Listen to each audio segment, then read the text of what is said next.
Welcome back, ladies and gentlemen. We now move on to our second session of today, which will be chaired by Mr. Nuruddin, PhD.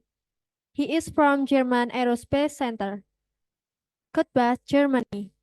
Please welcome Mr. Nuruddin for our second session.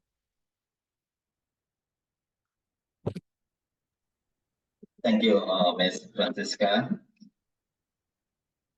Hello, everybody. Today we are on the session 2, topic on the sustainable energy and technology and the 2024 International Conference on Sustainable Environment, Development and Energy Concept 2024. In this session, we will have 9 presenters.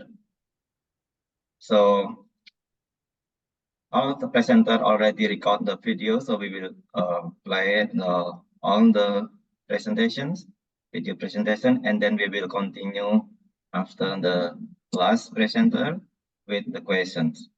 So today we have 9 presenters. The first one is Halim Sriwijaya Dodi Wirawan Irawanto with title Cost Leadership Strategy for Increasing Oil Palm Plantation Companies Performance in South Sumatra, Indonesia.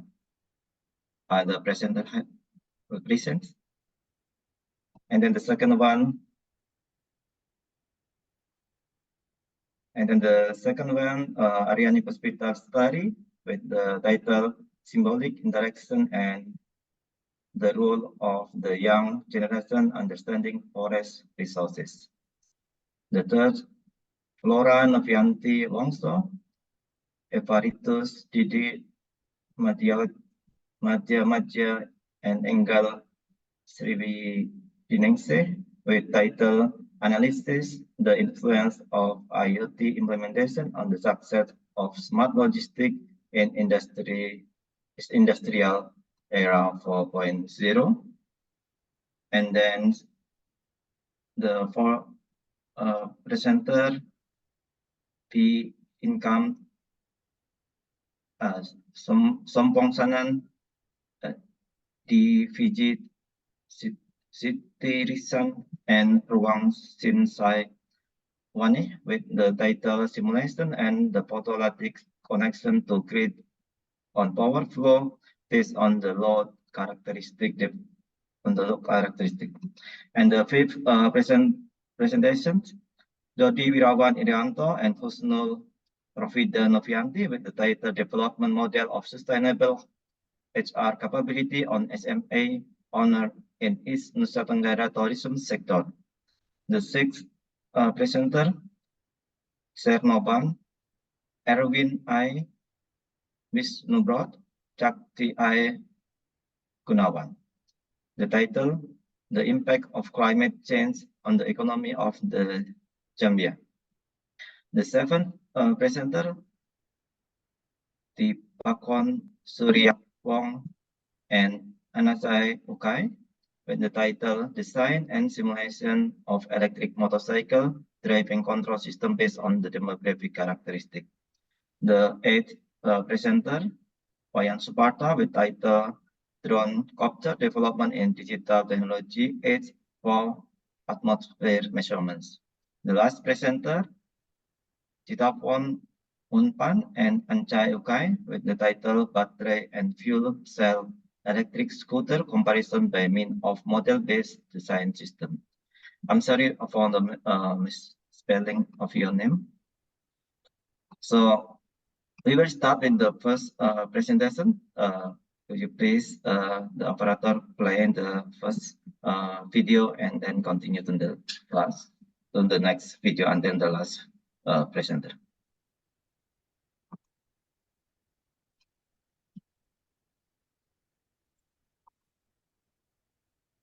Today, I would like to present our research entitled Cost Leadership Strategy for Increasing Company Performance in South Sumatra, Indonesia, moderated by government policies in the areas of funding and partnerships. These research were made by Halim Sriwijaya and Dodi Wirawan Irawanto from Management Department, Brawijaya University. I'm also lecturer of Magister Management in Economic Science College of Ganesha, Indonesia. The oil palm industry contributes substantially to economic growth and employment in Indonesia. This industry needs to deal with the dynamics and challenges of international issues constantly echoed by developed countries, such as impact on biodiversity, forest, and land conservation.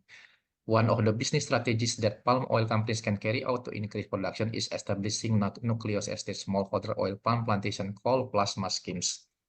The plantation company can manage plasma plantation or plantation owned by partners by various forms of partners such as independent cooperative, plasma cooperative, and farmers group by fully managed or one-stop management. Plasma scheme regulated by Ministry of Agriculture Regulation number 26 of 2006, in which company mandatory to develop at least 20% community plantation area. The main burden is funding and processing facilities. The research aim is influence of cost leadership strategy on the performance of oil palm plantation companies moderated by government funding and partnership policies.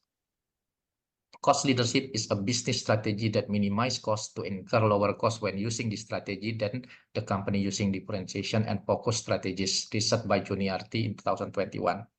Many researchers have revealed the importance of implementing a cost leadership strategy such as Petfield 2019, Murphy 2020, and other level findings also show that the competitive cost leadership has a positive and significant effect on company performance. Research by Restiana, Tukia, Kusmantini, and Islami. Hypothesis 1, cost leadership strategy can improve oil palm plantation companies' performance. Hypothesis 2, cost leadership strategy moderated by government funding policy can improve oil palm plantation companies' performance. Hypothesis 3, cost leadership strategy moderated by government partnership policy can improve oil palm plantation companies' performance. The study is a quantitative study. This research determines sample using judgmental sampling technique, and the sample is the entire population of members of the South Sumatra Indonesia Palm Oil Associations, which refer to the saturated sampling technique. The total data collected with complete answer was 40. The study used parametric statistics with the structural equation model partial square analysis tools. Table 1 shows that all loading factors indicators have met convergent validity with a value of more or equal 0.5, while Table 2 shows that all variables are reliable. The result of hypothesis testing is as follows. Cost leadership strategy positively and significantly affect company performance. Government policy in the area of partnerships does not significantly moderate cost leadership strategy in influencing company performance. Government policy in the area of funding does not significantly moderate cost leadership strategy in influencing company performance. Cost leadership critical for performance, in which production efficiency and economics of scale. This study revealed production efficiency create an effective cost leadership strategy. These findings support previous studies by Kusmantini and Islami. We reveal that the competitive cost leadership strategy has a positive and significant effect on company performance. Oil palm plantation companies in South Sumatra strongly emphasize low production costs to ensure companies will earn above average profits and achieve production efficiency. Government policies in the area of funding for oil palm plantation did not moderate cost leadership strategy in improving company performance. This result of the study are in contrast with Humawan and Kristiawan 2016 and German et al. 2020. Funding scheme provided by the government tend to be more time-consuming with too many administrative requirements, so these requirements hamper companies that can make decisions quickly.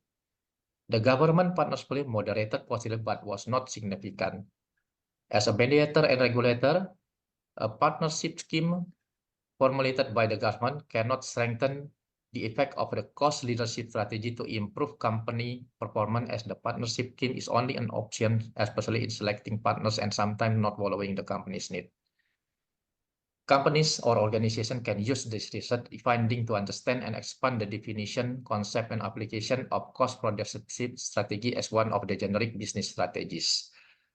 The limitation of the study, because we made this research in 2022 during COVID-19 pandemic, so most companies strictly implement health protocols, making it difficult for face-to-face meetings.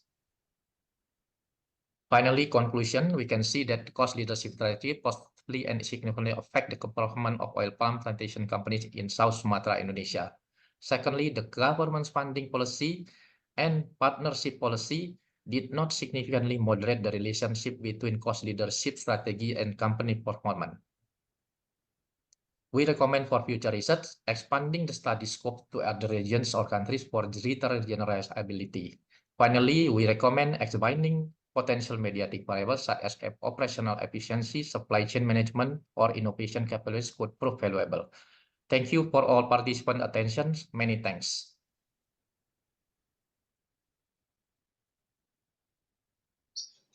Hello everyone, I am Arini Puspita Lestari as presenter on International Conference Concert 20 and 24.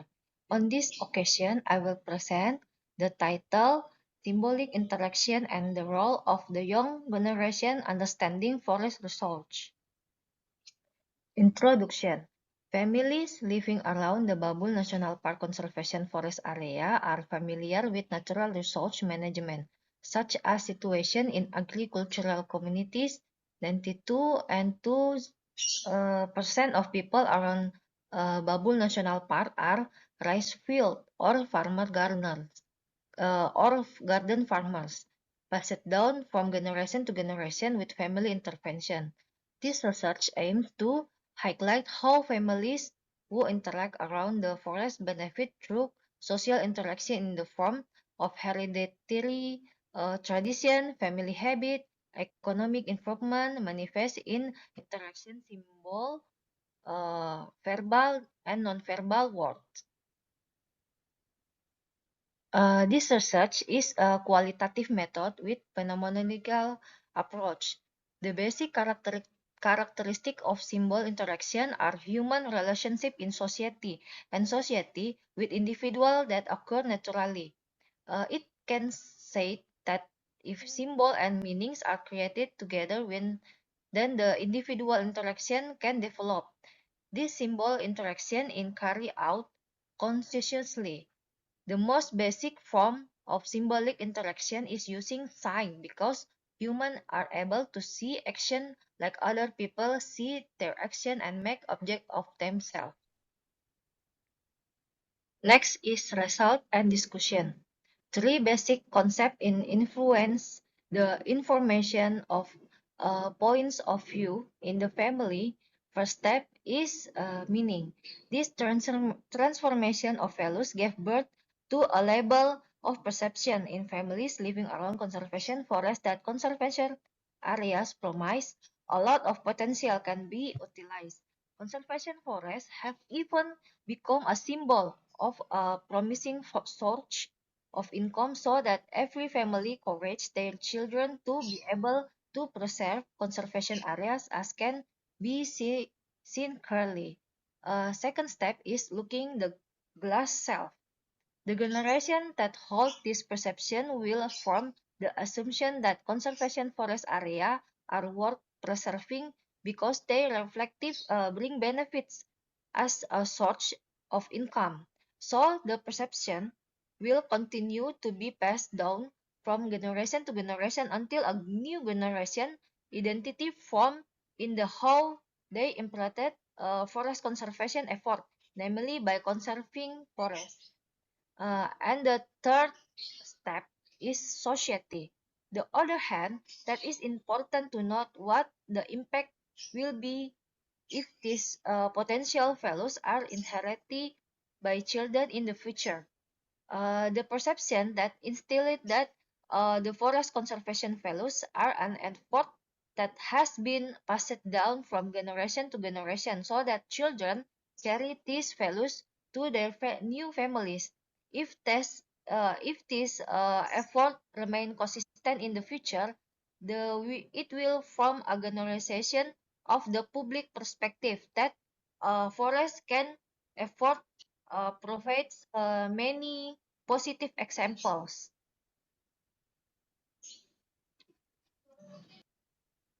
This is relevant given the inherent culture of people who still inhabit native forest landscape and the interaction. Communities that benefit from conserving forests will regenerate local knowledge and adapting that knowledge into positive action to forest sustainability. As we see in the first image is called Tudang Sipulung, which is familiar as a traditional deliberative media in the style of agrarian communities. And the second is Mapadendang. Mapadendang activity is a Thanksgiving event held after the rice harvest season. Some ecological wisdom to plant as many as 10 woody trees before the marriage license is legalized by the regional regulation. Conclusion and future work. Symbolic interaction is an important part of maintaining positive cultural, social, and customary values for forest conservation for the younger generation. Exploring symbolic interaction that occur in various areas of conservation forest in Indonesia can be the one positive reference for future. No less important is usefulness for the language, because some local tradition use typical tradition language expression of forest because conveying meaning of the values may be difficult to express in other language. Thank you. Hello, my name is Flora Mifeti Wongso. I'm as a presenter in Concert 2024. My paper ID is 5 and my paper title is Analysis the Influence of IoT Implementations on the Success of Smart Logistics in Industrial Era 4.0.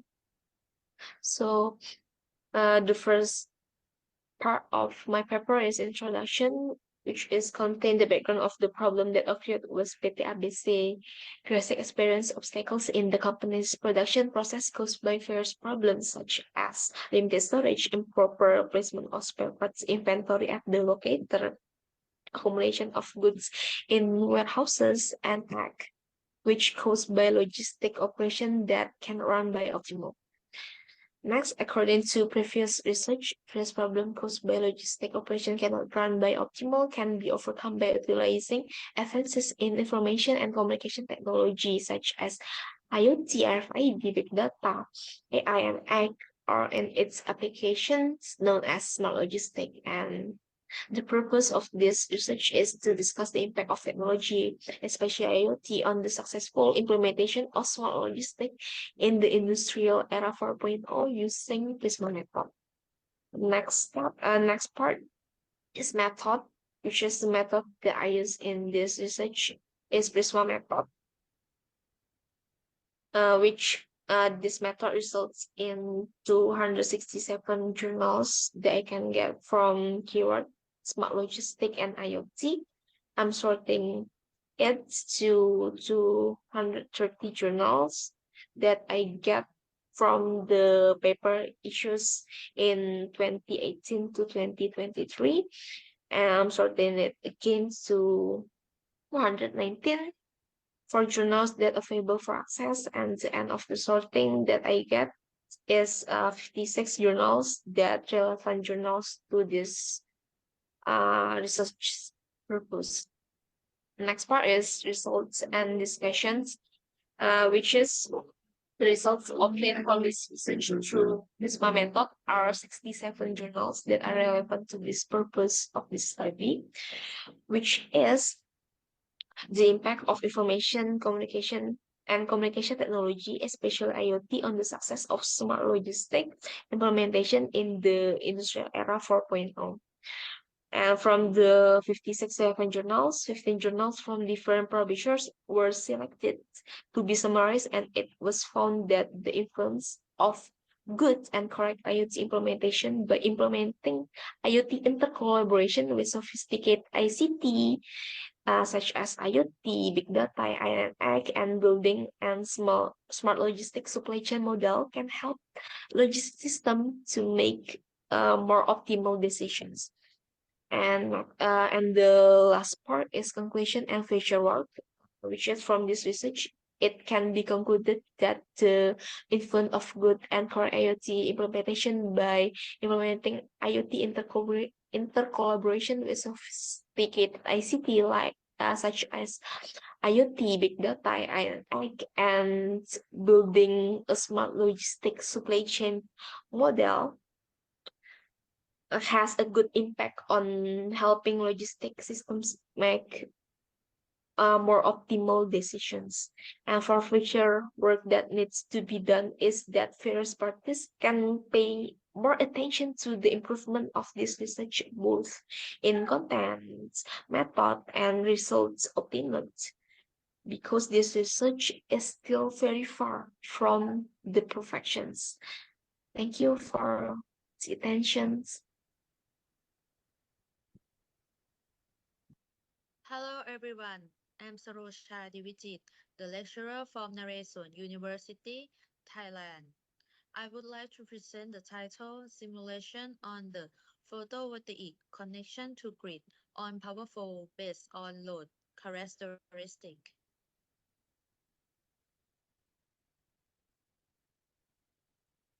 Solar energy offers advantage over other renewable sources, but PV power irregularity and variability pose challenge for power balance. Its generation rely on direct solar radiation, mainly during daytime. However, weather conditions significantly affect PV power, necessitating research for reliable grid-connected operation. This paper presents some situation based on the local load and irradiance profile that the output of PV power will transform, considering with the time series output of grid-connected solar PV station. The PV system consists of 5 parallel strings, each consisting of 15 panels connected in series. The total installed capacity of this grid-connected PV system is 34 kW.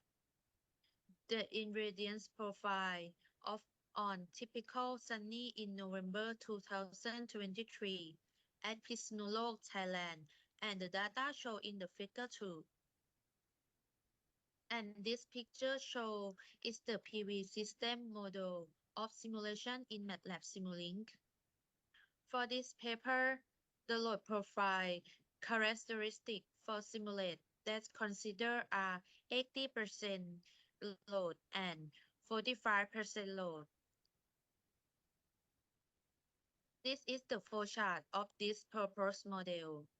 Additionally, variance parameters of the model are revised to moderate the error between experimental and simulation results as the PV taking load with off-grid condition. The convergent characteristic is mostly based on both error calculation and electrical waveforms. The target convergent criterion is rearranged to be less than 5%. The result at 80% load, the voltage result is 14.64 kW. Also, it was observed that the voltage level at grid bus, which is nearby 231 volts from this voltage level, it is reliable. Reasonably, the reason behind the voltage formula is due to the impedance value of the line distance. That is the case, distance length of line is limited as load. Figure 6 shows the current waveform at load 80%. The maximum peak load current is 68 amp with the grid and inverter source. The result at 45% load, the voltage has been analyzed around 1.89 kW from the simulation outcomes. The voltage level at grid bus is nearby 231.03 volt, slightly different comparing with 80% load. Figure 9 shows the current waveform at load 45%. The maximum peak load current is 26 amp with the grid and inverter source. This picture shows the comparison of apparent power, active power, and reactive power between 80% load and 45% load. It can be concluded that the top power output are related with the irradiance profile. For both cases, also the output of solar PV power can be estimated with the time series output that is useful for investigating the possibility of implementing PV power source to grid with altered condition. However, particularly PV on-grid connected system, since many parameters are related to the simulation, the resultant data of the simulation is required to monitor observably. Thank you. Good morning. We are going to present our paper with the ID number 13. This paper is in the area of smart cities development. So the title of our research was Developing Model of Sustainable HR Capabilities of Small and Medium Enterprise Owner in East Nusa Tenggara Tourism Sector. So this research was part of the research activities funded by University of Brawijaya Research Scheme. Introduce myself. My name is Professor Dodi Irawanto, along with Kusnur Rofida. So during the COVID-19, we know that in Indonesia, especially in eastern part of Indonesia, Bali and Nusa Tenggara Timur, was mainly heavily dependent on the tourism sector, and that's impacted on the activities, including the activity of micro, small, and medium enterprise. So the COVID-19 pandemic has hit the tourism sector very hard, especially Bali and Nusa Tenggara, which depend on the tourism sector for the economic activities.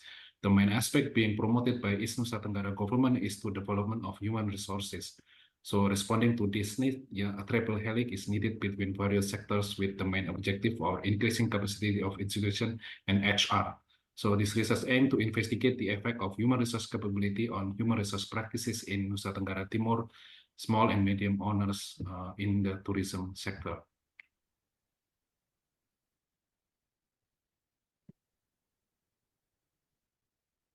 So the methodology carried on this research was using survey.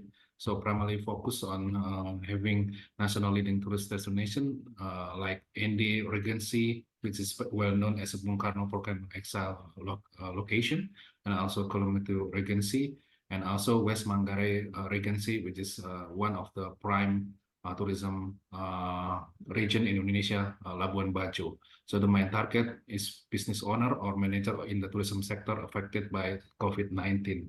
So by using survey purposive sampling technique, we collected data from 38 micro and small medium enterprise associated with involved by a technique called focus group discussion. So we believe that by conducting the FGG, the researchers got deep information about how likely their HR practices are implemented in their business. So at the introduction session, the researchers, carefully introduce what is the aim of the focus group discussion by posing the main research question on how likely they know about HR practices. So basically, the research involves three variables, which is HR capabilities, the line of business, and also how well they know the HR practices.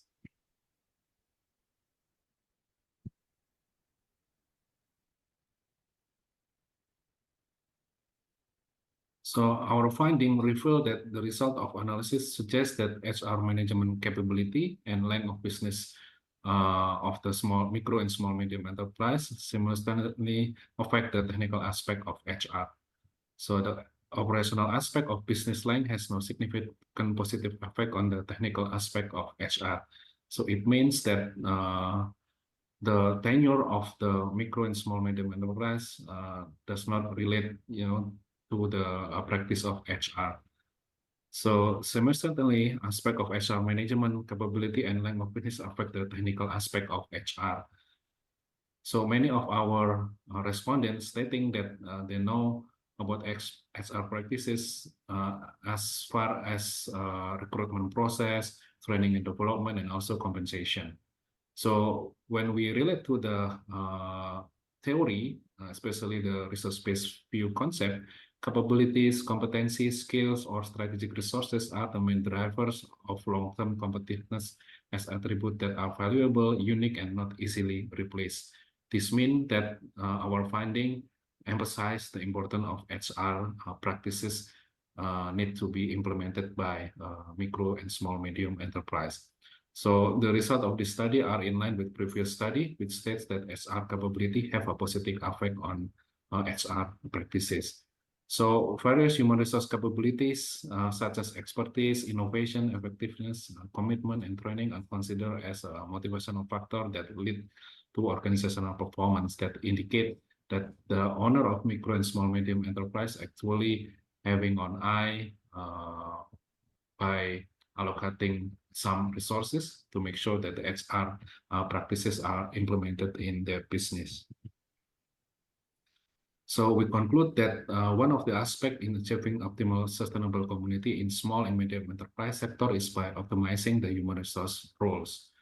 To strengthen small and medium enterprise for the upcoming challenges, like improving HR capability on HR practices in small and medium owners in different tourism sector in Nusa Tenggara Timur is necessary, especially after the COVID-19. So the research have the limitation, like we only limit the research in 3 important tourism destinations. So therefore, further research need to expand the location of the research. So we can't generalize this finding based on the research finding to be generalized to the wider scope. Thank you for your attention for the presentation. I hope that this research finding can contribute to the theory of development of HR in micro and small medium enterprise, especially in establishing a smart city.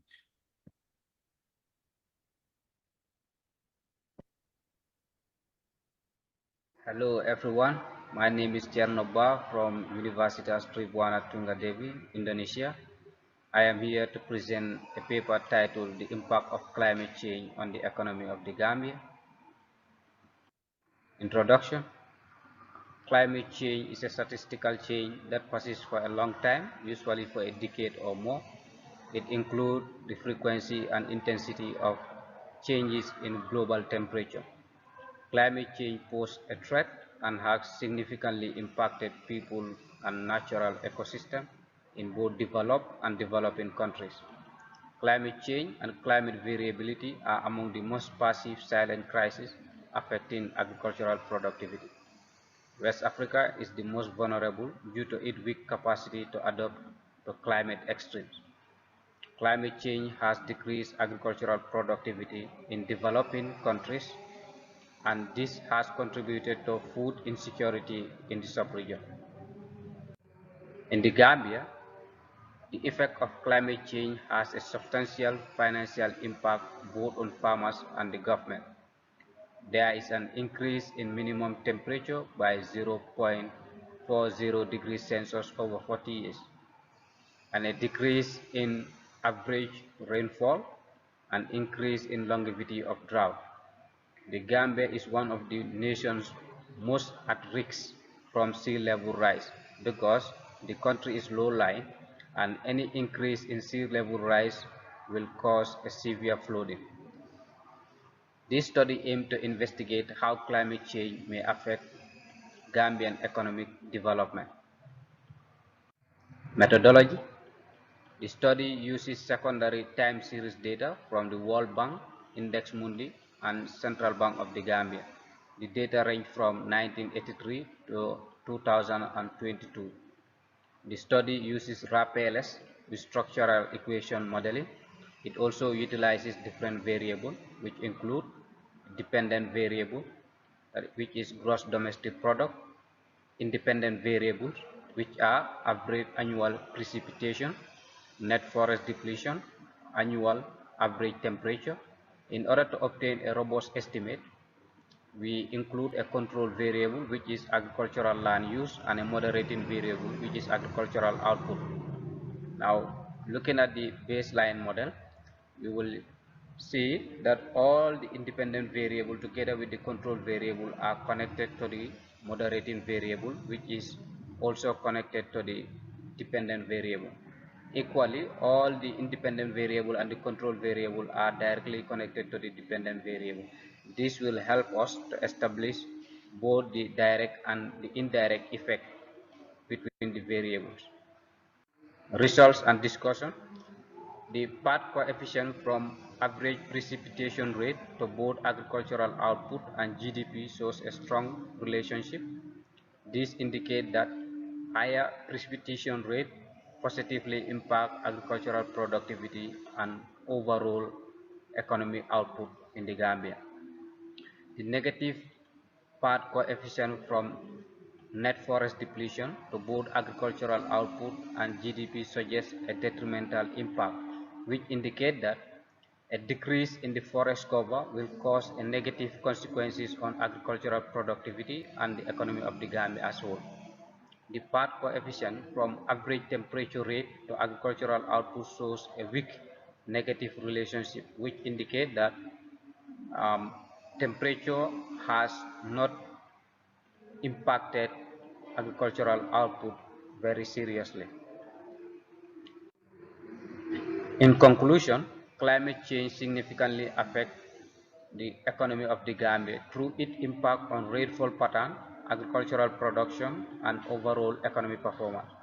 It is crucial to implement farming practices that can withstand climate fluctuation and adopt water management techniques to minimize the impact of climate variability on food security and economic progress.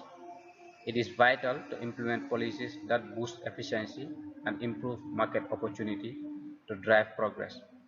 Temperature fluctuation and deforestation has some consequences. Further investigation is required to grasp their lasting effect. While this analysis provides a valuable insight into the short-term to medium-term impact of climate change on the Gambian economy, further research is needed to assess the long-term implications. Thank you for your kind attention. Hello, my name is Thipakon Suryakhambong. I am from the Department of Mechanical Engineering, Naleso University. Today, I will be presenting my research on the topic of design and simulation of electric motorcycle driving control system based on demographic characteristics. Paper ID 12 by Thipakon Suryakhambong and Anachai Yukeo. In my presentation, I will discuss the development of a control system for an electric motorcycle that can be adjusted to meet the specific needs and preferences of different users, and with a focus on both user satisfaction and safety. First, I will talk about introduction. The global transportation sector is shifting towards electric vehicles to combat climate change and reduce reliance on non-renewable energy sources. Electric motorcycles, known for their efficiency and minimal environmental impact, play a significant role in urban and semi-urban areas. However, there is room for improvement in using electric motorcycles for road safety advocacy beyond their environmental benefits. Research aims to explore safe driving and customization for different age groups. Next is the method topic, the demographic control algorithm design. This research proposed an adaptive control system for electric motorcycle. It adjusts the riding experience based on the rider's age or demographic profile. The system uses various components to analyze models and determine optimal motorcycle performance. The figure below shows flow of design simulation and analysis of electric motorcycle demographic control algorithm. This table shows specification for different modes. You will see the scooter body transmission is the same specification and have the same driving condition too, but max motor torque and critical frequency is different, and use supply 24 voltage for fun mode and use 18 voltage for parental and comfort mode. By the simulation process, make them a different performance and max speed for each mode. Next is a simulation step. A computer simulation is used to test the new adaptive control system for electric motorcycles. This virtual testing allows researchers to see how well the system adapts, reacts, and performs in different situations. Differential equations are numerically solved using MATLAB script for each time step and update the values in the program arrays. The out velocity can be plotted against time. The e-motorcycle performance here is specified as the time for vehicle to accelerate from stop to maximum vehicle allow for each riding mode. The simulation result of the demographic-based control algorithm for electric motorcycles presents significant insight into its potential impact on rider safety and overall user satisfaction. This discussion delves into the implication of these findings, acknowledge the limitation of the study, and identify avenue for future research. Conclusion and future work. The e-motorcycle simulation results offer valuable insight on rider safety and user satisfaction. This section discusses the finding, implications, study limitation, and future research directions. The development of a demographic-based control algorithm for e-motorcycles stands as a testament to the potential of integrating advanced technologies with user-centric design principles. This research not only contributes to the field of electric vehicle technology, but also paves the way for the future innovations that prioritize safety, efficiency, and personalized user experience, making a significant step forward in the quest of sustainable and user-friendly transportation solutions. Thank you.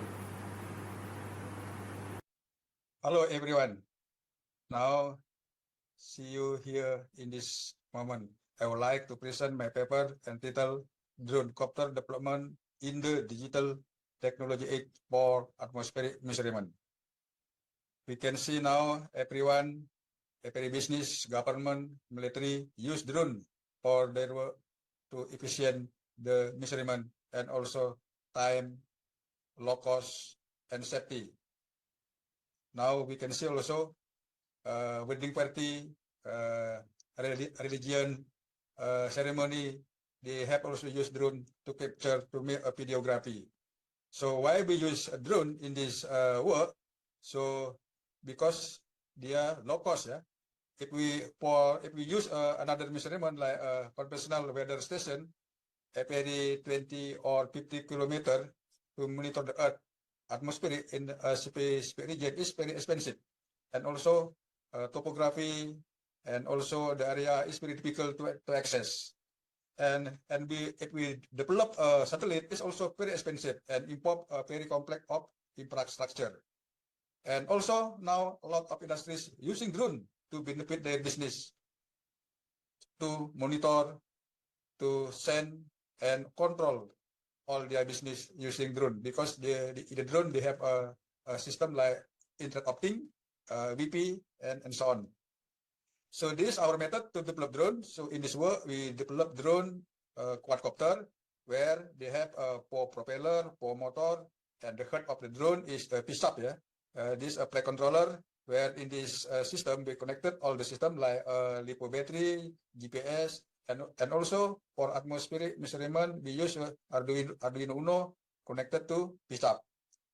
And this the flowchart how we work on this system. So the first is component selection, and then setting and calibration, and we go to testing.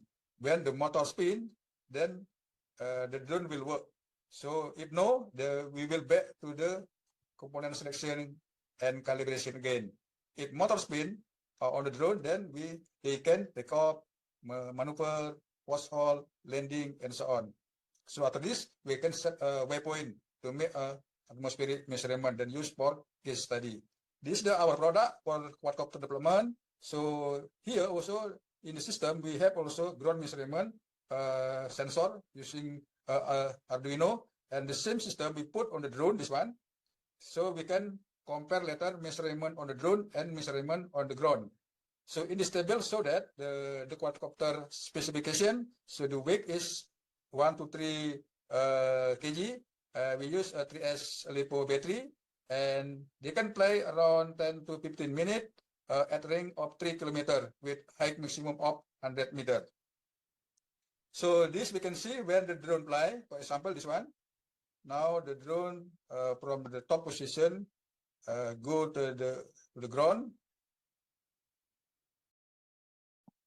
Okay, the drone now landing, and the first measurement we will make this at Sempu area.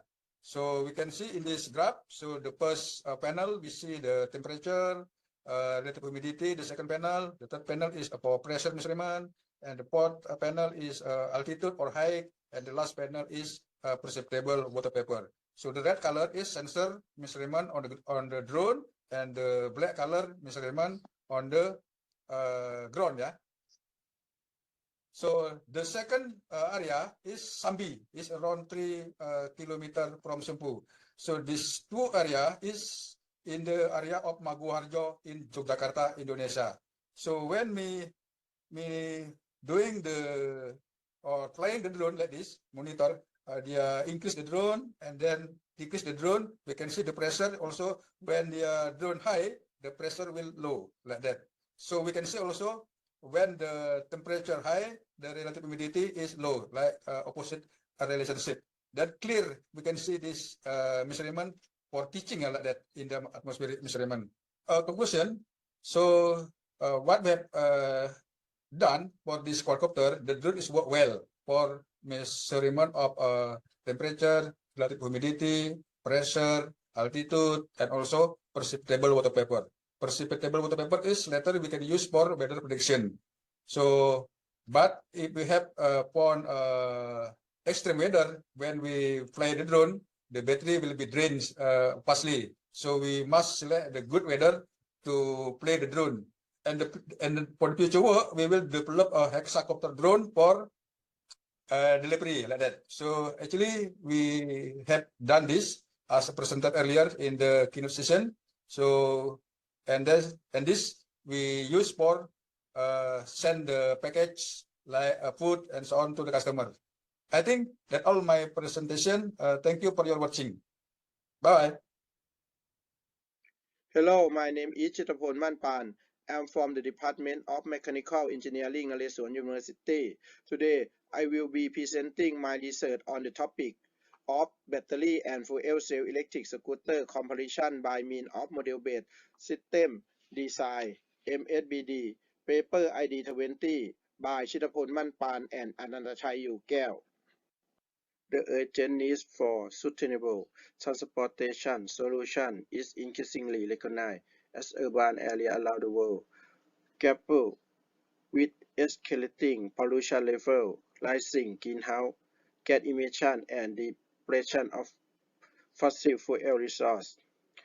This growing environment concern, coupled with advanced technology and increased regulatory pressure, has spurred interest in alternative pollution systems that promote lower environmental impact and improve energy efficiency. The scope of this paper is comparative analysis of this alternative transportation option, focusing on the conversion process, cost, performance metrics, and environmental impact. Through this analysis, we aim to highlight the practicality and benefit of transporting to more sustainable mobility solutions in urban environment. This flowchart essentially maps out a systematic approach to numerical evaluating electric scooters based on their power source. The final goal is to understand which type might be better suited for certain use or which offer better performance and range per the criteria set by the researcher or manufacturer. The methodology for current research. The technical data of electric and fuel cell scooter parameter is employed based on form information which can be shown in the table. Method simulation. Use MATLAB program for solving procedure can be found in the e-scooter. Performance here is specified at this time for vehicle to accelerate from stop to maximum. However, programming for range use MATLAB script file are different between fuel cell electric and battery electric scooter. This can be seen in the result. Results show the performance of fuel cell electric scooter and performance of battery electric scooter. Result figure 2 show the range design of fuel cell electric scooter and show the range design of battery electric scooter. The fuel cell electric scooter show lower operating cost per kilometer due to the higher energy of hydrogen. In contrast, the battery electric scooter is more suited on urban environment where trips are shorter and charging can be done frequently and conveniently. The choice between those two types of vehicle would likely of the user. Fuel cell electric scooter can travel much longer distance up to 200 km on a full tank of hydrogen, while battery electric scooter at a significant shorter length, up to 50 km on a full battery charge. Thank you.